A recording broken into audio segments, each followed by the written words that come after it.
Michael H. Hart, penulis Kristian. Dia kata bahawa the most influence person, manusia yang paling berpengaruh di dunia adalah Nabi Muhammad. Nabi ketika berdakwah, yang follow, the first likers, the first follower Nabi 4-5 orang je kan, Sayyidina Khadijah, Abu Bakar As-Siddiq dan seumpamanya.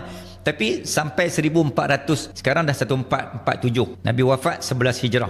So 1437 tahun dulu Nabi wafat, pengikut Muhammad makin bertambah. Sebab tu dalam Michael H. Hart, penulis Kristian, dia kata bahawa the most influence person, manusia yang paling berpengaruh di dunia ataupun the first influencer di dunia adalah Nabi Muhammad. Kalau kita jual produk, biasanya kalau CEO, owner produk mati, maka berkuburlah produk tu.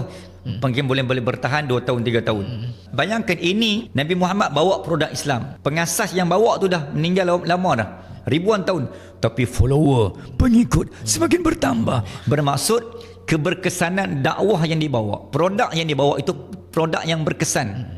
Udkhulu fi silmi kafah. Masuklah Islam itu secara sempurna. Satu Islam tu relevan, syumuliyah, yang ada mengikut waqi'iyah, dia sesuai mengikut setiap zaman, fi kulli makan wa fi kulli zaman. Sebab tu apa yang dibawa oleh Nabi terbukti benar. Walaupun orang yang bawa tu dah wafat, dah tiada, tapi kesan, pengaruh, aura, momentum terus berjalan. Contoh macam podcast kita hari ni.